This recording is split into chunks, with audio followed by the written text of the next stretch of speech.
राजधानी रायपुर के बूढ़ा तालाब किनारे बोरे में मिली लाश की गुत्थी पुरानी बस्ती पुलिस ने सुलझा ली है। पुलिस ने मामले में मृतक की दूसरी पत्नी, दामाद और आरोपी महिला के नाबालिग बेटे को गिरफ्तार किया है।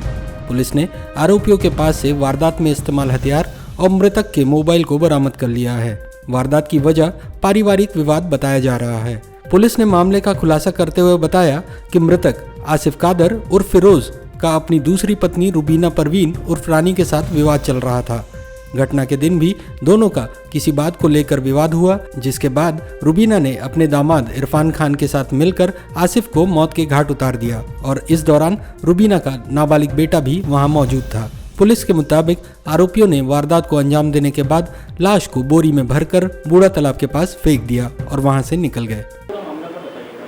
जी, ये 29 तारीख की शाम को हमें सूचना मिली थी कि एक डेड बॉडी मिली है बूढ़ा तालाब में, जिस पे मौके पर तुरंत पुलिस पहुंची है और वहां पे हमने शिनाख्ती कराने की कोशिश करी। तो जो परिजन थे वो सब आए, उन्होंने शव को पहचाना।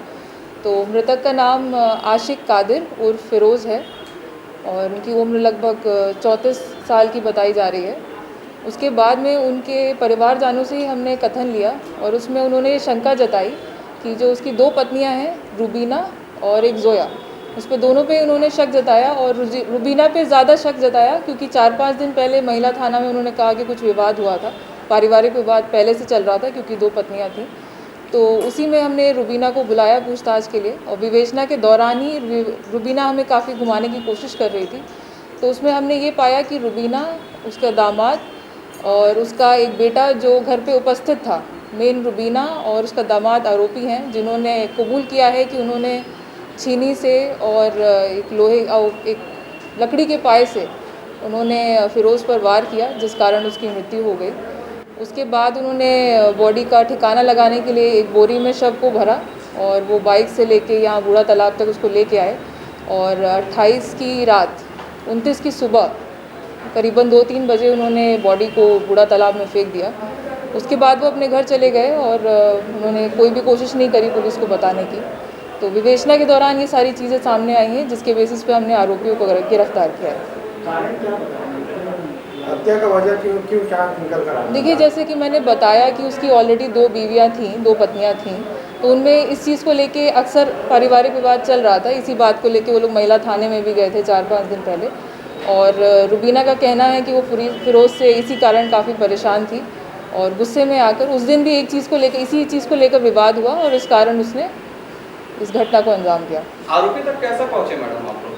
आरोपी तक जैसे मैंने कहा कि परिवारजनों ने बताया था कि रुबीना पे उनको थोड़ा शक है, तो हमने उससे पूछताछ शुरू करी। हमने CDR लिया, हमने लोकेशन ट्रैक किया, जिसमें हमें बूढ़ा तालाब का लोकेशन आया। तो हमने अपना पूछताछ उन पर ज़्यादा ज़ोर से शुरू किया। उस दौरान उसने कबूल कर लिया कि उसने अपराध किया है।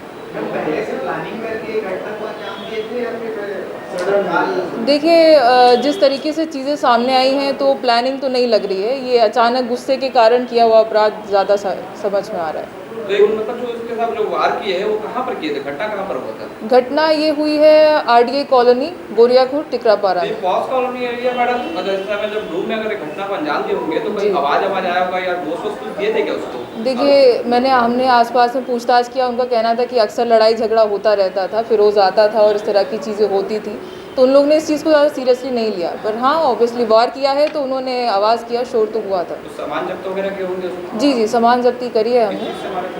वो एक सोफ़े का पाया था जिससे पहले एक बार सर पे वार किया गया, उसके बाद एक छीनी थी जिससे गले पे वार किया गया और उसी छीनी से एक बार पैर पे भी मारा गया है।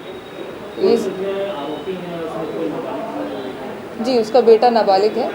घटना के दौरान वो वहाँ पे उपस्थित था। उसका वार करना या फिर किसी तरह के मारपीट करने का अभी तक हमारे पास कोई साक्ष्य नहीं है। सब्सक्राइब करें हमारे चैनल को और अपडेट्स के लिए बेल आइकन पर क्लिक कीजिए।